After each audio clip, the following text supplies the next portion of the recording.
Myra media Amar welcomes political analyst KS Prasad. నమస్తే sir. నమస్తే అండి సార్, నిన్న ఏపీలో జరిగినటువంటి రెండు డెవలప్మెంట్ చూసుకుంటే సోమవారం పోలవరం అనే దానికి మళ్ళీ చంద్రబాబు నాయుడు గారు నిన్న పోలవరం పర్యటనకి వెళ్ళారు. అక్కడ ఆయన కొన్ని కామెంట్లు కూడా చేశారు.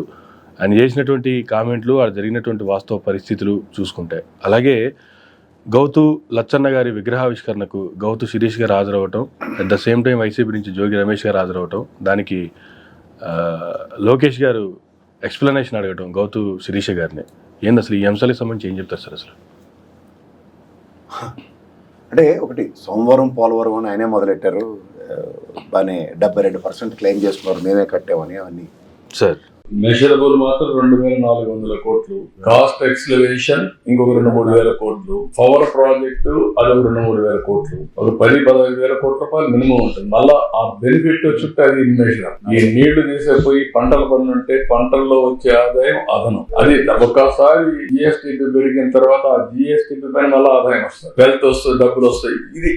ఇదే ఒక మూమెంట్, ఒక స్పైరల్ మారిగా అన్ని నాశనం. ఇప్పుడు మీరు ఒకసారి చూస్తే తెలంగాణ ఆంధ్రప్రదేశ్ విభజన జరిగిన తర్వాత హైదరాబాద్ నగరం తెలంగాణకు వెళ్తుంది కాబట్టి హైదరాబాద్ అనేది రెవెన్యూ జనరేషన్ సిటీ కాబట్టి ఆంధ్రప్రదేశ్ లో రెవెన్యూ జనరేషన్ చేసుకోవడానికి అవకాశాలు లేవు కాబట్టి అమరావతి పోలవరాన్ని కేంద్రం డబ్బులు ఇస్తాను పెట్టారు. అదే గాని ఆ రోజు గాని పూర్తయి ఉంటే ఈ రోజు మనం పోలవరం అమరావతి రెండు కూడా టైంలో అయి ఉంటే తెలంగాణ ఆంధ్రప్రదేశ్ కుడి ఎడమగా ముందుకు పోయారు. ఈ రోజు ఎక్కడో బిలో ఈ 5 ఏళ్లలో అదర్ పాతాళం వెళ్ళిపోయాం. గుర్తుపెట్టుకోవాలి.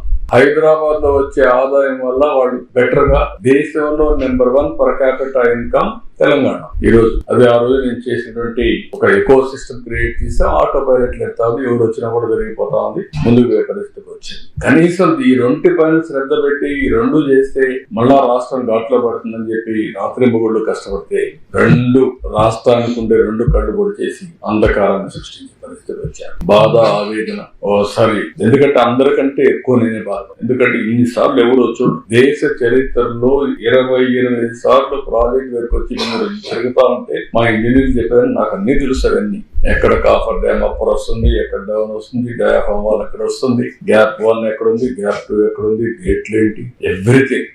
పోలవరం విషయంకి వస్తానండి. నిన్న ఆయన ఆపాదించిన విషయాల్లో ఒకటి అత్యంత గమనించగలిగితే,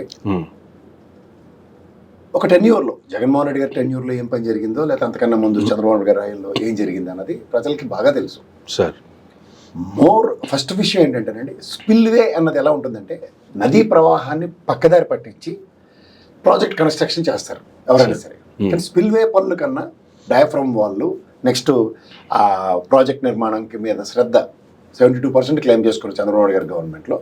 తర్వాత వచ్చిన విదేశీ నిపుణులు, ఎందుకంటే 21లోనే మేము కంప్లీట్ చేసి ఉందాం అని చెప్తుంటే కొంచెం చాలా బాధాకరంగా ఉంది. ఎందుకంటే ఎప్పుడైతే స్పిల్వే పన్నులని గత ప్రభుత్వంలో అంటే వైఎస్ఆర్సీపీలో దాన్ని మేనేజ్ చేస్తున్న షోలో ఈ డయాఫ్రమ్ వాల్ డ్యామేజ్లో విదేశీ నిపుణులు, నిన్న చంద్రబాబు గారి ఆయనలోనే కదా విదేశీ నిపుణులు కూడా వచ్చి చెప్పారు దిస్ టోటల్లీ డ్యామేజ్డ్ అని. సో ఈ డ్యామేజ్ నియంత్రించడానికి ఎంత టైం పడుతుందో వీటిలన్నిటికీ మనకు బాగా తెలుసు. ఏదో ఒక జస్ట్ ప్రాజెక్ట్ కట్టడం అంటే అడ్డగా గోడ కట్టి దానికి గేట్లు పెట్టడం అంటే 48 గేట్లు జగన్మోహన్ రెడ్డి గారి గవర్నమెంట్లోనే పెట్టబడ్డాయి, మీరు ఒకటి గమనిస్తే. సో రెండోది, మీరు ఇప్పుడు ఈ క్లెయిమింగ్ ఆఫ్ ప్రాజెక్ట్ కన్నా ఇది జాతీయ ప్రాజెక్టు. మీరు సూపర్విజన్తో దాన్ని నేను వేరేగా త్వరితగతిని పనిచేస్తా ఉన్నప్పుడు రాష్ట్ర ఖజానా నుంచి ఖర్చు పెట్టిన డబ్బుల విషయం మనం ఎన్నోసార్లు చర్చించుకున్నాం. కేంద్ర ప్రభుత్వం మన మీద దయాదాక్షిణ్యాలతో మనం ప్రభుత్వం ఖర్చు పెట్టిన దాని డబ్బులు తిరిగి ఇవ్వడంలో వాళ్ళు చూపించిన చొరవ వర్ణనాతీతం. అసలు ఎంత దౌర్భాగ్య స్థితి ఉందో అందరికీ తెలిసిన విషయమే. ఎందుకంటే చంద్రబాబు గారి గవర్నమెంట్ దిగిపోయిన తర్వాత జగన్మోహన్ రెడ్డి గారి గవర్నమెంట్లో 4,370 కోట్లు వచ్చాయి. ఇది పోలవరంకి మన రాష్ట్ర ఖజానా నుంచి ఖర్చు పెట్టింది. ఇది నేను చాలాసార్లు చెప్పా కూడా. సో ఇక్కడికి వచ్చేసరికల్లా ఈ ప్రాజెక్ట్ డెన్సిటీ అన్నదానికి సూపర్విజన్ చేయవలసిన పరిస్థితిలో తెలుగు రాష్ట్రమైన ముఖ్యమంత్రి గారు చేస్తే వాళ్ళు ఏమైనా గుడ్డుగుర్రానికి ఫలితమేరా పోలవరం డెవలప్మెంట్ అథారిటీస్ వాళ్ళను స్పిల్వే మలిచి దాన్ని చేయడం అన్నదానికన్నా రేకులు అటు అడ్డుపెట్టి చేసేద్దాం అనడానికి అది గోదావరిని అనుకుంటున్నారా ఏమనుకుంటున్నారు? సో దానివల్ల జరిగిన డయాఫ్రమ్ డ్యామేజే కదా. దాన్ని పరిరక్షించడానికి ఇప్పుడు 25 దాకా అవుతుందన్న విషయం అందరికీ తెలిసిన విషయమే కదా.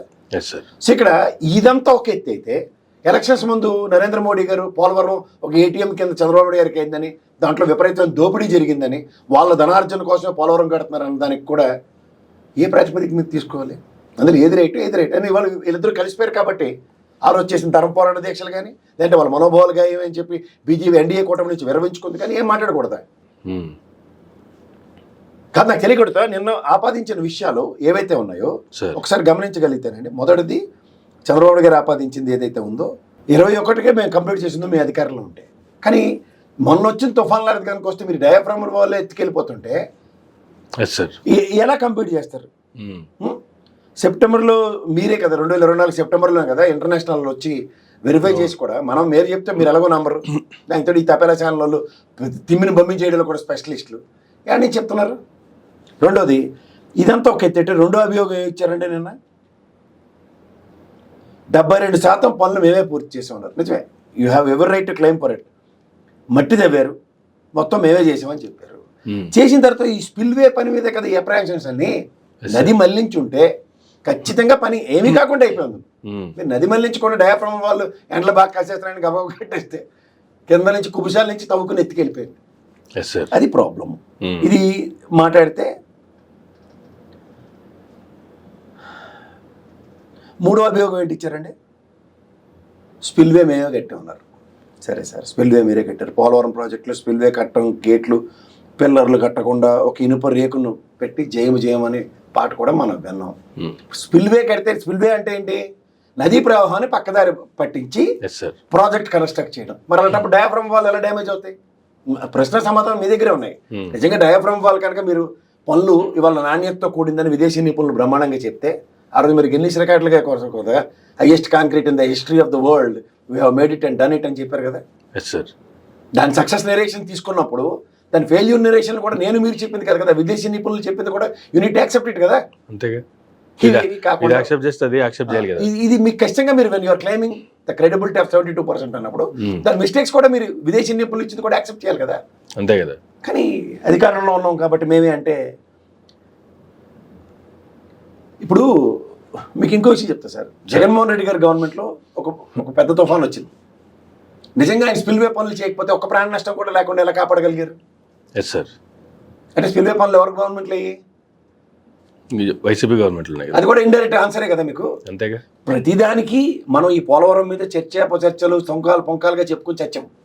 ఇక్కడ వాస్తవం ఏంటంటే 72% క్లెయిమ్ చేసుకుని చంద్రబాబు నాయుడు గారి గవర్నమెంట్ 100% క్రెడిట్ ఇస్తే దాని మిస్టేక్స్ కూడా ఆల్దే రెస్పాన్సిబిలిటీ అవుతుంది కదా. 100%. ఫోన్ తట్టడం మట్టే లేదు జగన్మోహన్ రెడ్డిని యాక్సెప్ట్ చేసినా సరే నిజమే అనుకున్నా ఆ డ్యామేజ్ ఈందే రెస్పాన్సిబిలిటీ అవుతుంది కదా. అంతే సార్. మరి మూడోది ఈ క్రానికల్ ఆర్డర్లో ఇంత కష్టపడి మీరు సూపర్వైజన్ చేస్తానంటేనే మీకు ఏటీఎం మీరే ఎత్తుకెళ్ళిపోయారు డబ్బులని జగన్మోహన్ రెడ్డి గారు చంద్రబాబు నాయుడు గారి మీద వచ్చిన అభియోగాన్ని జస్టిఫై చేసుకుంటూ ఆ పిచ్చి పని నేను చేస్తాడే చంద్రబాబు మళ్ళీ నరేంద్ర మోడీ ఉన్నాడు పోలవరం నేను చేస్తాను నేను కడతానంటే అప్పటికి రివర్స్ టెండరింగ్ చేసి తగ్గించినా సరే డబ్బులు లేకపోతే ఎవరికైనా ఏం చేస్తారు ఎవరన్నా? ఇవన్నీ గమనించి పోలవరం విషయంలో మనం ఎన్నోసార్లు మాట్లాడుకున్న దాంట్లో కేంద్ర ప్రభుత్వం చూపిస్తున్న వివక్షకి ఇవాళ 2 పిల్లులు కొట్టుకుంటే కోతొచ్చి బ్రెడ్ పట్టుకు వెళ్ళిపోయినట్టు వాళ్ళు మన ఇద్దరు ప్రాంతీయ పార్టీల మీద బుర్ర జల్లే కార్యక్రమానికి తెరలేపుతుంటే ప్రణవో ఏ పోలవరం అథారిటీ అక్కడ కూర్చుని ఏం చేస్తుంది? ఎందుకు మీరు స్పిల్వే పనుల నుంచి కంప్లీట్ కాకుండా మీరు ఈ డయాఫ్రామ్ వాల్ పనులు ఎందుకు మొదలెట్టారు, ప్రాజెక్ట్ పనులు ఎందుకు మొదలెట్టారు అని ఆ రోజు నిరోధించాలి కదా. అంతేగా. మరి డిస్క్రిప్షన్స్ చీఫ్ మినిస్టర్ గారికి ఇచ్చిన తర్వాత డిస్క్రిప్షన్స్కి అనుగుణంగా పని అయినప్పుడు డ్యామేజ్ క్లెయిమ్ చేసినప్పుడు వాళ్ళు ఎందుకు మాట్లాడలే? ఈ ప్రజల్లో ఎందుకు చర్చనీయాంశం కానివ్వట్లే? ఇప్పుడు ప్రతి ప్రాజెక్టుకి పోలవరం ఇప్పుడు కేఆర్ఎంబి ఉంది, Krishna river board, Godavari river board ఉంది. వీళ్ళ వల్లే కదా మన నీటి నిష్పత్తులతో సైతం కొట్టుసేస్తున్నాం మనం.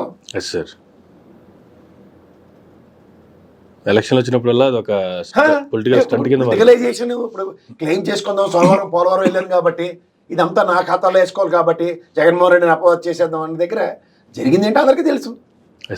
తుఫాన్ మీ ఆయనలో కాదు ఆ లైన్లో కూడా తుఫాన్ వచ్చింది. ఎలా నిలువరించారో కూడా స్పిల్వే పనుల సక్సెస్ రేషియో వల్లే కదా. మొన్న వచ్చిన చిన్న తుఫాన్కి విజయవాడలో 40 మంది చనిపోతే లెక్కలు కూడా సరిగ్గా లేవు కదా ఇప్పటికే. అదే సో ఇలాంటివన్నీ మాట్లాడుకుంటున్నాం. ఇది సార్ పోలవరం సారాంశం. అంతకన్నా పెద్ద రాకెట్ సైన్స్ ఏం లేదు దాంట్లో సార్. ఎంతసేపు మంచి అయితే నా ఖాతా, నాకు తపేలా శాలలో ఉన్నాయి, కోట్లు వేసుకుని కోటేశ్వరులాగా బ్రహ్మాండమైన బిల్డప్లు ఇచ్చే బ్యాచ్లు ఉన్నారు కాబట్టి. కానీ చెడు అన్నది అవతల మీద నెట్టేద్దామంటే ఎలా? ఇప్పుడు రిట్ ఆఫ్ మ్యాండమస్ తీర్పు మీరు తీసుకున్నారు కదా మీ ఆయనలో అమరావతి విషయంలో. మరి అలాగే రిట్ ఆఫ్ మ్యాండమస్ అంటే ప్రభుత్వంలో ఒక పనితీరుని కంటిన్యూస్గా తీర్పు అని నేను అన్న కానీ అది అందరిది బాధ్యత అవుతుంది కదా, కలెక్టర్ రెస్పాన్సిబిలిటీ. అంతేగా. ఇప్పుడు గత రాష్ట్ర విభజన అప్పుడు మాకు చెప్పకుండా విభజించారు కాబట్టి అప్పు మా నెత్తికేయద్దని చెప్పలేదు కదా. Yes, ఆ అప్పు నెత్తికేసింది కూడా మీరే చేసిన అప్పు కూడా నెక్స్ట్ ప్రభుత్వం చేసిన అప్పుతో కూడా ఇప్పుడు ఈ ప్రభుత్వం మాదే అప్పు అని చెప్పి బాధ్యత వహించాలి కదా. Yes sir. అలా పనులకు సంబంధించిన విషయంలో కానీ డెవలప్మెంట్ మాడ్యూల్ కానీ ఏం చేసిన వాటికి కూడా it's a collective responsibility of state government. ఎందుకంటే ఈ ప్రజాస్వామ్యం ప్రజలు ఇచ్చే ప్రభుత్వాలు నేను మీరు కదా స్థాపించేవి. అవును.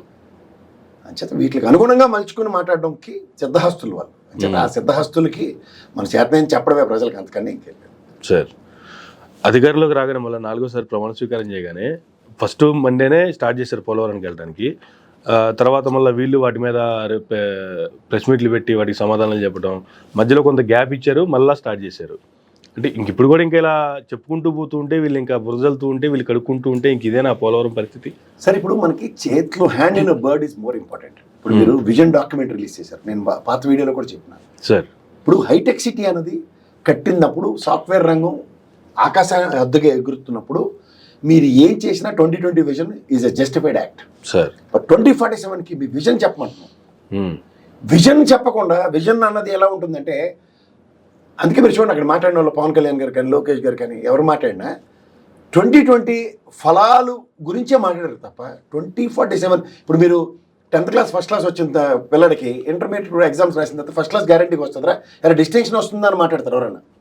అలా 2020 విజన్ మీరు సక్సెస్ తీసుకుందాం అనుకున్నప్పుడు 2047 విజన్లో ఈ విధమైన ఇండస్ట్రియల్ సెక్టరో లేదంటే అగ్రికల్చర్ సెక్టరో లేదంటే పలానా సెక్టర్ ఈ విధంగా ఎన్హాన్స్ అవుతూ దీనివల్ల ఎంత ఉపాధి కల్పించబడుతుంది, ఎంత రెవెన్యూ మోడ్యులేషన్స్ వస్తాయి. ఇవాళ ఎందుకు గర్వంగా Hyderabad export module 1,97,000 crores last financial year చూసుకుంటే, before financial year. So before financial ఇయర్కి ఈ ఫైనాన్షియల్ ఇయర్కి ఎన్హాన్స్మెంట్ గ్రోత్ కనబడుతున్నప్పుడు, ఇప్పుడు ఆల్రెడీ అగ్రికల్చర్ సెక్టర్లో మీ ప్రభుత్వానికి జగన్మోహన్ రెడ్డి గారి గవర్నమెంట్లో 90,000 crores ఎక్కడ మీ ఎక్స్పోర్ట్ మాడ్యూల్, 1,50,000 అగ్రికల్చర్ సెక్టర్ మీద ఫోకస్ చేస్తాం 2047 చెప్పమానండి. ఏది ఏదో ఒక సెక్టర్ మీద అయితే ఫోకస్ ఉండాలి. చెప్తుండదు 47 విజన్ డాక్యుమెంట్లో we're enhancing this particular industrial growth, agriculture growth, లేదంటే ఏఐ టెక్నాలజీ త్రూగా ఈ విధమైన ఎంప్లాయ్మెంట్ క్రియేషన్ అవుతుంది. ఇలాంటివన్నీ చెప్తే this are all justified acts అంటారు. అవి కాకుండా కేవలం పోస్కోల్ కబుర్లు చెప్పుకుంటే టైం కాలక్షేపం చేస్తే ఎట్లా sir? We're not here to discuss. ఇప్పుడు ఉదాహరణకి నిన్న అమరావతికి 3,500 కోట్లు ఫస్ట్ వరల్డ్ బ్యాంక్ వాళ్ళు పార్ట్ రిలీజ్ చేస్తున్నారు. ఇస్ ఎంత అవర్ రిక్వైర్మెంట్ ఫర్ అస్? అది పేక మీద కత్తే మనకి, దానివల్ల ఏమైనా ప్రపంచం ఆగిపోతుందా? దీని బదులు ఇప్పుడు మనకి రాష్ట్రంలో ఉన్న స్థితిగతులకి ఎవరు, నేను కాదు కేశినేని చిన్ని గారు కదా చెప్పారు, తుఫాన్ సాయం ఇంకా వరద బాధితులకి ఎవరికి అందలేదని. దీని మీ ఫోకస్ ఏది? అప్పు తెచ్చి కూడా సంబరాలు అన్న టైప్లో మాట్లాడుతుంటే నేను నారాయణ గారు ఇచ్చిన అంచనాలు చూడండి అమరావతి ప్రాజెక్టుకి. ఎక్కడ ప్రాథమిక అంచనాలు, ఎక్కడ డబుల్ అయిపోయి త్రిబుల్ అయిపోయి, ఏంది ఇది? ఎక్కడి నుంచి తెస్తున్నాం మనం? ఏ ఎంప్లాయీస్ ఒక 5 సంవత్సరాలు ఒకరికి భుజం ఇచ్చి ఈ ఎంప్లాయీస్ కోసం వాళ్ళ క్వార్టర్స్ ఈ ప్రపంచాన్ని తిరగబెట్టేస్తారా? ఇప్పుడు ఆన్గోయింగ్ ప్రాజెక్టుల కింద కాస్ట్లు ఏమైనా తగ్గిస్తున్నాయా? రివర్స్ టెండరింగ్ అప్పుడు పోలవరంకి 785 కోట్లు తగ్గినప్పుడు ఇప్పుడు ఇలాంటి రివర్స్ టెండరింగ్ ఆప్షన్ ఎందుకు ఎక్స్ప్లోర్ కావట్లే? ఏం సార్ 5 సంవత్సరాలు పోలవరం ప్రాజెక్టు ఆన్గోయింగ్ ప్రాజెక్టులో నెక్స్ట్ జగన్మోహన్ రెడ్డి గారు వచ్చినప్పుడు 785 కోట్లు రివర్స్ టెండరింగ్లో తగ్గి కనబడినప్పుడు ఈ అమరావతి ప్రాజెక్ట్ సంబంధించిన విషయంలో ఎన్హాన్స్ ఎందుకు అవుతున్నాయి? అంతేగా. మీకు అర్థమవుతుందా? ఇదే కాంట్రాక్ట్లు, ఇదే టెండర్లు, ఇవే జాతి పంచాయతీలు కదా మనకి. ఏమవుతున్నాయి ఇవి? ఇవి మాట్లాడితే బాధ వస్తున్నాయి. ఇది చాలా చాలా చాలా చాలా బాధాకరమైన విషయాలండి. ఎందుకంటే అంత విజనరీ లీడర్ అయిన చంద్రబాబు నాయుడు గారు కూడా దేని మీద ఫోకస్ చేయాలంటే ఏదో ఆవ్యాసంలాగా అలా చూడండి, గులాబ్ జామ్ అడ్వర్టైజ్మెంట్ వస్తుంది, క్యారే క్లాస్ మే సెకండ్ ఆయా ఇస్లే గులాబ్ జామ్ కారో అంటాడు. ఏందిరా ఎంతమంది ఎగ్జామ్ రాశారంటే 2 రాశారు అంటాడు. అలాగా ఒకటి అమరావతి, ఇంకోటి ఏదో చెప్పుకుంటే ఎన్నాళ్ళు ఇలా కారసా పోలవరం అమరావతి, ఆ పోలవరం అమరావతి అంటే ఇంక మిగిలిన ఏం లేవా? పోనీ ఆ రెండిట్లో విభజించినప్పుడు అమరావతి రాజధాని డిక్లేర్ చేసింది కృష్ణా కమిటీ అనుకుంటే, అమరావతికి వచ్చి శంకుస్థాపన చేసింది ప్రధానమంత్రి అంటే దాని మీద ఇప్పటిదాకా వివక్ష. ఈ టెన్యూర్ వచ్చిన పాపానికి మళ్ళీ 15,000 కోట్లు ఎత్తికి అప్పేస్తున్నారు. మరి అప్పులూపులో కూడిపోయింది, శ్రీలంక అయిపోయింది, జింబాబ్వే అయిపోయింది. ఇవన్నీ చెప్పిన మీరు మళ్ళీ అప్పులకే ఏకపాక వేసుకుని 70,000 కోట్లు అలాంటి అప్పు చేశారు, ఇంకో 15,000 కోట్లు అమరావతికి అని చెప్తుంటే ఇంకేమవుతుందో ఒకసారి ఆలోచించి చెప్పమనండి. దీనివల్ల రిటర్న్ ఆన్ ఇన్వెస్ట్మెంట్ ఏమైనా ఉంటే చెప్పనండి ఒకసారి. రిటర్న్ ఆన్ ఇన్వెస్ట్మెంట్ ఏంటి చెప్పమనండి. అమరావతి క్వార్టర్స్ కట్టారు, ఎవరికి ఉపయోగం? ఇప్పుడున్న హైకోర్టు ఫంక్షనింగ్ ఏమైనా ఆగిపోయిందా? అసెంబ్లీ సెక్షన్స్ మీరు పెట్టడానికి ఏమైనా ఆటంకాలు పాపంతకాలు వచ్చాయా? కష్టంలో ఉన్నాం సార్. 4 రోజులు ఆగితే రెవెన్యూ మాడ్యూల్ మీరు మీ విజనరీ డాక్యుమెంట్ త్రూగానే ఒక రెవెన్యూ సోర్స్ క్రియేట్ అవుతుంది అనుకోండి, అప్పుడు చేయండి సార్. ఈ పనులు ఎవరు బాధపడం? గతంలో ఆగిపోయిన రియల్ ఎస్టేట్ డబ్బులన్నీ వెనక్కి వస్తాయి కదా సార్? ఏడొస్తాయి. నేను పొంగులేటడు బట్ట కాల్చినట్టు కాదు, మొత్తం వ్యవస్థరం చేసింది ఆంధ్రప్రదేశ్కి. ఏడొస్తున్నాయి? హైదరాబాద్కి లేకపోతే బెంగళూరు ఇన్వెస్ట్మెంట్ వస్తుంది, కానీ ఆంధ్రప్రదేశ్కి ఎక్కడికి వెళ్తున్నాయి? ఏమైందని అనాలిసిస్ ఇచ్చాడు కదా. అమరావతి భూముల చుట్టూ పెట్టినటువంటి టీడీపీ నేతల ఇన్వెస్ట్మెంట్ అంటున్నాను నేను. అమరావతికి వచ్చే ఇన్వెస్ట్మెంట్ సార్ ఇప్పుడు ఉదాహరణకి నేనే టీడీపీ నేతనండి, అమరావతిలో ల్యాండ్ కొన్నా. ఇప్పుడు తెలుగుదేశం గవర్నమెంట్ రాగానే మా అయితే అమ్ముతాను, లేదంటే నాకు ప్రాణాలకు తెగించి మీరు ఒకసారి రాజధాని డిక్లేర్ చేస్తే నేను ఏదో కాలేజ్ చేయకూడదు తీసుకుని నా చేత నేను ఏదో కట్టుకుంటానే చెప్తారు. అంతేకాని ఇంకేం డెవలప్మెంట్ అవుతుంది? ఫస్ట్ ఆప్షన్ తీసుకుని అమ్ముకుంటారు కదా, అమ్ముకుంటే మీ డబ్బులు మీకు వస్తాయి కదా. ఇంకోటి బకరా దొరుకుతాడు అంతే. ఇప్పుడు మీ డబ్బులు ఇప్పుడు మన ఇద్దరం ఉన్నాం సార్. నేను గతంలో 5 ఏళ్ళు బకరా, ఇప్పుడు మీరు కొత్త బకరా మీకు అమ్మితే అంతేనే కదా. అంతే. Say for instant real estate అంటే ల్యాండ్లు అమ్ముకోవడానికి ఇప్పటిదానికి 34,000 ఎకరాలు ల్యాండ్ కలెక్ట్ చేయడం దానికి అమ్ముకోవడానికి, కొనుగోలు అమ్ముకోవడానికి. ఇప్పుడే జరిగింది అదే కదా సార్ అక్కడ. అది ఏం జరిగిందో అది అనవసరం అండి. ఇది కాదు కదా, రియల్ ఎస్టేట్ కోసం ఇవ్వలేదు కదా వాళ్ళు. Yes sir. వాళ్ళు స్వచ్ఛందంగా ఇచ్చిన భూములు ఒక డెవలప్మెంట్ మాడ్యూల్కి ఇచ్చారు. అందుకే వాళ్ళు రెండో ఉద్యమం కూడా మీరు రిట్ ఆఫ్ మ్యాండమస్ తీర్పు వచ్చిన తర్వాత కూడా వాళ్ళు చేసిన పాదయాత్రలో ఉంది దేనికి? Yes sir. దేనికి చేశారు? డెవలప్మెంట్ చేయండి అమరావతిని. డెవలప్మెంట్ అంటే ఏంటి? మళ్ళీ రియల్ ఎస్టేట్. పయ్యాల కేశవ్ గారి ల్యాండ్ దూలిపల్లి గారి ల్యాండ్ పయ్యాల కేశవ్ గారు కొనుక్కోవడానికి అక్కడ అది కాదు కదా. ప్యాథటిక్ అండ్ రెడిక్యులస్ ఇవి కాదు. నేనైతే సీరియస్లీ ఆస్కింగ్ గవర్నమెంట్, దయించి విన్నవిస్తున్నాను. క్రైసిస్లో ఉన్నది స్టేట్, వీఆర్ ఇన్ క్రైసిస్. మీరే చెప్పారు అనుకుందాం, మీ మాకరం క్రైసిస్ అనుకుందాం. మీరు చెప్పిన 6 సంక్షేమ పథకాలు ఏవైతే ప్రజలకు ఇస్తామన్న దగ్గర ఇవాళకి కూడా ఒక రూట్ మ్యాప్ లేదు. And these are all things. అంటే ఇది ఇస్తేనే కాదా అన్నది కూడా కాకుండా ఆప్షన్స్ ఎక్స్ప్లోర్ చేయండి. అంతేగా. ఇండస్ట్రియలైజేషన్ పట్ల ఒక ఈజ్ ఆఫ్ డూయింగ్ బిజినెస్లో నెంబర్ 1 ర్యాంక్లో ఉన్న ఈ స్టేట్కి జిఎస్డిపి ఎట్లా పడిపోయిందో కళ్ళ ముందు కనబడుతున్నప్పుడు దాన్ని రీకూప్ చేయడానికి ఏం చేయబోతున్నారో చెప్పండి సార్. ఇవి కావాల్సింది మాకు. మీరు అమరావతిలో 15,000 కోట్ల అప్పు తీసుకొచ్చి బిల్డింగ్లు గబగబు కట్టేస్తే జిఎస్డిపి పెరుగుతుందంటే దీనికి దానికి ఏమైనా పొంతనుందా? ఎందుకు పెరుగుతుంది? ఇదే హైటెక్ సిటీ మీరు కట్టి ఇంతమందికి ఎంప్లాయ్మెంట్ క్రియేషన్ వల్ల జిఎస్డిపి పెరిగిందని చెప్పండి, ఒప్పుకుంటారు. ఇప్పుడు ఉన్న సెక్రటరీ ఎంప్లాయీస్కి మీరు క్వార్టర్స్ కడితే జిఎస్డిపి ఎట్లా పెరుగుతుంది సార్? ఇప్పుడున్న హైకోర్టు ఫంక్షనింగ్కి అద్భుతమైన బిల్డింగ్ కడితే ఏ విధమైన రెవెన్యూ సోర్సెస్ వచ్చేస్తాయి మనకి? అంతేగా. అంతకన్నా ఇంకెళ్ళలేదు దాని గురించి. గౌతమ్ శిరీష గారి ఇష్యూ వస్తే సార్, దేశంలో 2 మహనీయులకి సర్దార్ అని పిలుస్తారు సార్. ఒక వ్యక్తి సర్దార్ వల్లభాయ్ పటేల్ గారు అయితే, నెక్స్ట్ ఉత్తరాంధ్ర ముద్దుబిడ్డ మన ప్రైడ్ గౌతులచ్చన్ గారు. సర్దార్ గౌతులచ్చన్ గారు అని ఆ మహనీయుడికి ఇచ్చిన, ఎందుకంటే స్వతంత్ర సమరయోధుడు. ఒక గౌడ సామాజిక వర్గంలో ఆయన పుట్టినప్పుడు ఎవరికైనా కులం అనేది కన్న తల్లితో సమానం సార్.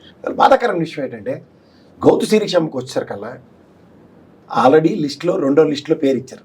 ఏది ఎమ్మెల్యే కంటెస్ట్ చేసినప్పుడు అప్పుడు బాధ పెట్టారు. తర్వాత ఆవిడ తెలుగుదేశం పరంగా 5 ఏళ్ళు పోరాటం చేస్తున్న దగ్గర విపరీతంగా సోషల్ మీడియా త్రూగా ట్రోల్స్ గురైన మా బంగారు తల్లి. ఎందుకంటే ఖచ్చితంగా మాకు గౌతులచ్చన్ గారు ఔన్నత్యం మాకు బాగా తెలుసు. నేను ఉత్తరాంధ్రలో చదువుకుని వచ్చిన దానికి ఆ మహనీయుడికి 2 చేతులు దండం పెట్టి చెప్తున్న విషయంలో నిన్న గౌడ సామాజిక వర్గంలో ఆ మహనీయుడికి వైఎస్ఆర్సీపీ వాళ్ళు అయితే నివాళులు అర్పించకూడదు, లేకపోతే తెలుగుదేశం కాకుండా ఇంకే పార్టీ వాళ్ళు ఉన్న నివాళులు అర్పించకూడదు అంటే వాట్ ఇస్ దిస్? నిన్న లోకేష్ గారికి పిలిచి అమ్మాయిని ఎక్స్ప్లెనేషన్ ఇస్తే అమ్మాయి తిరిగి ఇచ్చిన వీడియో చూడండి సార్. బాధాతప్త హృదయంతో హెన్స్ ఫోర్త్ ఆ కార్యక్రమానికి వేరే వాళ్ళు వస్తే వెళ్ళని చెప్తున్నారు. అంటే వాళ్ళ తాతగారికి ఇచ్చే నివాళుల కార్యక్రమానికి కూడా వాడికి అంతంత పాబంధకాల రిస్ట్రిక్షన్స్ ఉంటాయి. ఆ మాటకు వస్తే పార్థసారథి గారి నియోజకవర్గంలో ఆ మహనీయుడి అంశంలో పుట్టిన ఆ అమ్మాయిని పిలిచి ఇనాగ్రేషన్కి పిలిస్తే మీకు ఇంక బాధాకరమైన విషయం ఏంటంటే సార్, జోగి రమేష్ గారు ఆ కాన్వాయ్లో వెళ్తున్నప్పుడు ఆయన మాట్లాడుతున్నప్పుడు కానీ, లేదంటే ఆ స్టేజ్ మీద ఉన్న మిగిలిన వాళ్ళు కానీ ఒక్కరు కూడా డిసెంట్ తెలియజేయలేదు. నువ్వెందుకు వచ్చే కార్యక్రమానికనో, ఎందుకంటే అది ఒక కుల సంఘం ఏర్పాటు చేసుకున్న కార్యక్రమం. గతంలో ఎస్వి రంగ గారి వరకు విగ్రహావిష్కరణ ఉంది. అందరూ చాలామంది మహనీయులు వెళ్ళారు, ఆయనకి నివాళులు అర్పించారు. ఇది నాకు ఆశ్చర్యకరమైన విషయం. స్వతంత్ర సమరయోధులకి గాంధీ గారు, నెహ్రూ గారు అయితే కాంగ్రెస్ సంబంధించిన వాళ్ళు, సర్దార్ పటేల్ని బీజేపీ వాళ్ళు లోన్ చేసుకున్నారు కాబట్టి ఆయన కాంగ్రెస్ వాడైనా సరే మేము వదిలేస్తాం, మా మనిషి గుజరాత్ వాడు కాబట్టి అన్నట్టుగా ఈ ప్రవర్తన నియమాలు ఏంటో నాకు అర్థం కావట్లేదు సార్. ఇప్పుడు శిరీషమ్మకి ఆల్రెడీ నిన్న ట్రోలింగ్లకు గురైంది. ఆడపిల్లని ఆ విధంగా చేయడం, ఇదే సోషల్ మీడియా మీద ఫుడ్ డౌన్ చేస్తుంది ప్రభుత్వం. తన సహచరురాలు, తన తోటి పార్టీలో ఒక మహనీయుడి యొక్క అంశంలో పుట్టిన కుటుంబం నుంచి వచ్చిన ఆవిడని కూడా ట్రోల్ చేస్తుంటే ఆవిడ ఆ విధంగా క్షమాపణలు అడుగుతుందా? నేనైతే ఖచ్చితంగా బాధపడుతున్నాను, ఖండిస్తున్నాను కూడా. అంటే ఇదే పార్థసారథి గారు ఆ నియోజకవర్గంలో, తన నియోజకవర్గంలో ఆ అమ్మాయిని పిలిచినప్పుడు జోగి రమేష్ కూడా గత సహచరుడు అని పిలిచాడా? ఇప్పుడు మీ సామాజిక వర్గం మీటింగ్ ఉంటుందండి, పిక్నిక్ ఉంటుంది, అందరూ ఆహ్వానితులే అని పిలుస్తారు. ఎగ్జాంపుల్ చెప్తున్నాను.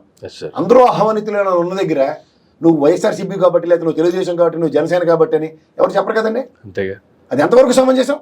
పార్టీలు వేరు, ఈ మీటింగ్ ఎప్పటికైనా కులం వాళ్ళకి కన్న తల్లితో సమానం సార్. అంతేగా సార్. ఈ ఎక్స్ప్లెనేషన్ ఇస్ రియల్లీ రిడిక్యులస్. కాబట్టి ఆ అమ్మాయి ఆ విధంగా చెప్పడం కూడా నేను ఖండిస్తున్నాను. అలా కాదమ్మా. రేపు పొద్దున ఈ కృష్ణా జిల్లాలో పెట్టారు ఆ మహనీయుడికి, రేపు పొద్దున ఉత్తరాంధ్రలో కాకుండా ఇక్కడ ఉభయ గోదావరి జిల్లాలో పెట్టచ్చు ఆ మహనీయుడికి గౌడ సంఘం అంతా. అప్పుడు కూడా ఎవరో వైఎస్ఆర్సీపీ వాళ్ళు ఎవడో చిరాకునో పరాకునో ఏదో పోతే, ఇప్పుడు అయితే తెలుగుదేశం వాళ్ళు ఎందుకు బుధాలు ఎగరేసుకుంటారు? పెద్దానికి జనసేనకే పోతున్నారు కదా పోయిన వాళ్ళందరూ.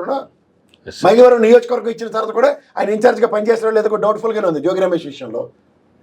ఏం బొద్దా వెంకన్నకి ఒక యాడ్ స్టిక్, ఈ అమ్మాయికి అయితే ఒక యాడ్ స్టిక్ ఉంటుందా? జ్ఞాపకం ఉందా? కళ్ళు తిరిగి పడిపోయి చంద్రబాబు గారి ఇంటికి ఆయన ఒకరికి తెలిసి, ఇంకా పార్టీ ఆఫీస్లో ఎవరికి ఇన్ఫర్మేషన్ కూడా లే. అదంతా అయిపోయిన తర్వాత బ్రహ్మ సోదరు అనుకుంటాను, మా సార్ మీదకి వస్తారు అని చెప్పి ఇటుకలు రాళ్ళు పట్టుకుని ఓ 10 మందిని వేసుకుని వచ్చి తమాషాలుగా ఉందా అని కనీసం ట్రాక్టర్లు అడ్డు పెట్టి కూడా గౌరవ చేయలేదు. తెలుగుదేశం శ్రేణులకు పిలిపివ్వలేదు. అతనికైతే వేరే యాడ్ స్టిక్ ఉందా మీ దగ్గర? బుద్ధా వెంకన్నకి అయితే వేరే యాడ్ స్టిక్ ఉంటే చెప్పండి, మాకే అభ్యంతరలే. గౌత్ శిరీషం అయితే మాత్రం ఇమీడియట్ ఎక్స్ప్లెనేషన్స్ ఇవ్వాలా?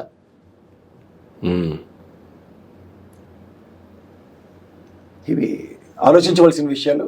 అండ్ ఏంటంటే ఇది ప్రజాస్వామ్యంలో కులమతాలకు అతీతంగా నడుచుకోవడం బాధ్యత మనది. లౌకిక దేశం కింద ఖచ్చితంగా రాజ్యాంగం ఇచ్చిన హక్కుల్లో ఆ అమ్మాయి వాళ్ళ తాతగారికి నివాళులు అర్పించుకోవడానికి విగ్రహావిష్కరణకి వెళ్ళినప్పుడు పక్కన ఎవరున్నారో చూసుకుని వెళ్ళాలా? ఇది ఎక్కడ విడ్డూరు అండి? తెలుగుదేశం గవర్నమెంట్ ఉన్నప్పుడు తెలుగుదేశం వాళ్ళే, మిగిలిన ఎవరు మనుషులు కాదన్నది ఫస్ట్ టైం వింటున్నాను ఇది సార్. ఆయన కూడా ఏమి తెలుగుదేశంకి ర్యాలీ అయితే జనసేనకు ర్యాలీ అవుతున్నాం కదా. 100 సంవత్సరాల గౌత్ సర్దార్ గారి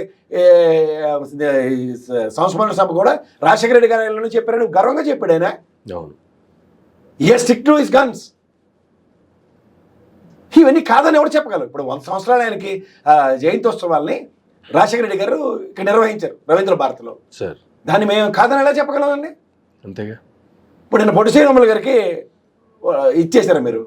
దాని కార్యక్రమం తెలుగుదేశం ఆయనలో జరిగిందని నేను ఎప్పుడు నాలుగు విశ్లేషణ ఎప్పుడు 2-3 సంవత్సరాల తర్వాత చెప్తాడు. తప్పంటే ఇది ఆశ్చర్యకరంగా లేదు? అంతేగా సార్. మనం ఎటుపోతున్నాం? ఏ గమనంలో ఉన్నాం? ప్రభుత్వం స్థాపించిన వెంటనే ఇంకా ప్రజాస్వామ్యంలో విలువలు పరిరక్షించుకోవాలంటే మేము చెప్పిందే వేదం, మేము చెప్పిందే శాస్త్రం, రాజగామి శివగామిలో చెప్తా ఉంటే ఎట్లా అవుతుంది సార్ ఇది?